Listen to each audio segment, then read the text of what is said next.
जो 35 साल से आपने विकास नहीं किया, 35 साल से आपने वही मुद्दे घिसे हैं, धारावी से घटिया हाल आपने यहाँ का कर दिया है। हम लोग भी, भारतीय जनता पार्टी भी विकास के मुद्दे पे लड़ेगी।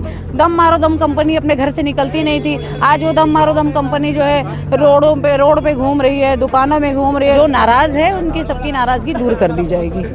नमस्कार, मैं हूँ आदित्य सिंह। आज राजन नाईक जी की नामांकन का अर्ज दाखिल किया जा रहा है वसई विरार महानगर पालिका में। यहाँ भाजपा के कार्यकर्ता उपस्थित रहे, विनोद तावड़े जी आए और यहाँ पर इस वक्त हमारे साथ यहाँ पर नेहा दुबे जी उपस्थित हैं। उनसे बातचीत करते हैं और जानने की कोशिश करते हैं कि क्या कुछ कहना है। सबसे पहले नमस्कार, क्या कुछ कहेंगी? आज भाजपा का जो अर्ज है दाखिल किया जा रहा है नालासोपारा विधानसभा से, क्या कुछ कहना चाहेंगे? देखिए, नालासोपारा विधानसभा जो है ये गढ़ देखा गया है, बहुजन विकास आघाड़ी ने अपने तरफ से इसको गढ़ कहा गया है और उनके नेता जो चीख के कहते हैं कि हम विकास के मुद्दों पे लड़ेंगे, तो मेरा भी यही कहना है कि हम लोग भी, भारतीय जनता पार्टी भी विकास के मुद्दे पे लड़ेगी। जो 35 साल से आपने विकास नहीं किया, 35 साल से आपने वही मुद्दे घिसे हैं, चाहे वो पानी का मुद्दा हो, चाहे वो गटर का मुद्दा हो, चाहे रोड का मुद्दा हो।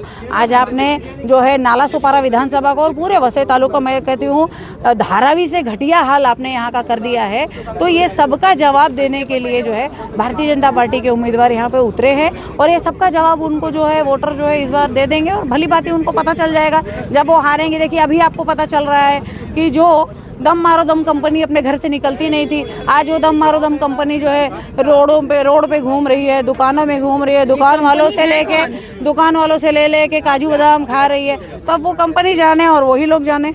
इसी के साथ में क्या कहेंगे? देखिए, लोकसभा में बीजेपी की जो जीत हुई है, लेकिन विधानसभा में अक्सर देखा गया है कि विधानसभा में बीजेपी को पटकनी मिली है। तो यहाँ पर क्या कहना चाहेंगे? क्योंकि यहाँ पर बीजेपी में भी दो धड़ा बटा हुआ साफ तौर पर दिखाई दे रहा है, तो इसको लेकर क्या कुछ कहना चाहेंगे? क्या जीत वाकई में सुनिश्चित है?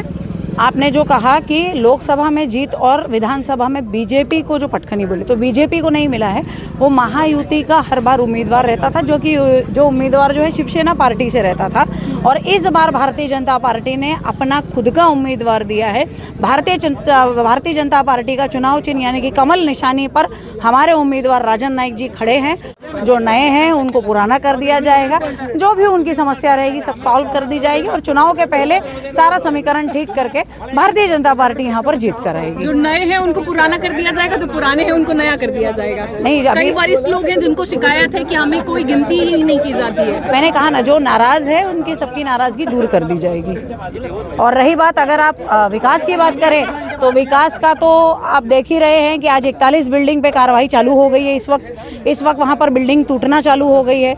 अभी महानगर पालिका से और पुलिस प्रोटेक्शन लेके 7 बिल्डिंग तोड़ने का आदेश आ गया है। तो वो 7 बिल्डिंग में जो हजारों संख्या में रहने वाले लोग हैं, जो बेघर होने वाले गरीब जनता है, उनकी इतनी ताकत नहीं है कि वो लीगल बिल्डिंग में फ्लैट खरीद सके, इसीलिए वो लोग लोड बेयरिंग में फ्लैट ले रहे हैं। तो उनकी गलती नहीं थी उस वक्त के, वो लेते गए नहीं, सुविधाएं मिलती नहीं गई, उन्होंने बाकायदा पैसा देकर फ्लैट खरीदा। सुविधाओं के नाम पर बिजली, पानी और सड़क की बात कर रही हूं। जी नहीं, बिजली, पानी और सड़क उनको नहीं मिला है क्योंकि ये महानगर पालिका क्षेत्र के अंतर्गत ही उनका भी है।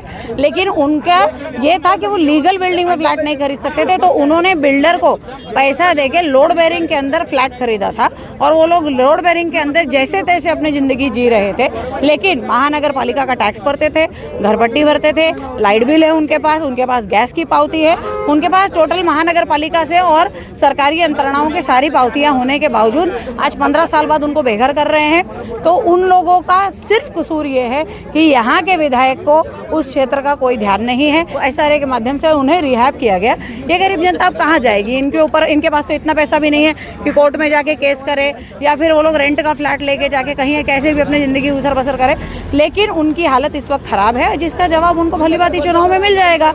और अभी आप देख रहे हैं कि विधायक जो है उनको पड़ी नहीं है इन लोगों की। उस समय के जो महापौर, जो कि प्रथम महापौर थे, उनको भी इससे कोई लेना देना नहीं था कि वो महापौर होने के बावजूद उनके क्षेत्र में इस तरह का इलीगल बिल्डिंग बन रहा है। वहाँ की जो बहुजन विकास आघाड़ी की नगर सेविका थी, उनको भी ये जानकारी नहीं थी क्या कि उनके वार्ड में इतना काम हो रहा है। कौन सा वार्ड उनका विधानसभा जितना या लोकसभा जितना बड़ा था? वार्ड तो छोटा सही था, परंतु बंदरबाट हो रहा था, सब अपना अपना पैसा खा रहे थे, अपना अपना कमीशन खा के बैठ रहे थे। तो आपने सुना, साफ तौर पर यहाँ पर नेहा दुबे जी का कहना है कि इस बार बदलाव निश्चित है। अब ऐसे में देखना ये होगा कि 23 तारीख को क्या कुछ रिजल्ट आता है, 20 तारीख को जनता किसे चुनती है, ये सब कुछ देखना होगा। लेकिन हाल फिलहाल यहाँ पर चुनावी प्रक्रियाएं शुरू हो चुकी हैं। लोग बारी बारी से अब नामांकन की जो प्रक्रिया है उसे करते रहेंगे। अब क्या कुछ होता है इस विधानसभा चुनाव में, नालासोपारा में कौन चुनकर आता है, ये सब कुछ 23 तारीख तक इंतजार रहेगा।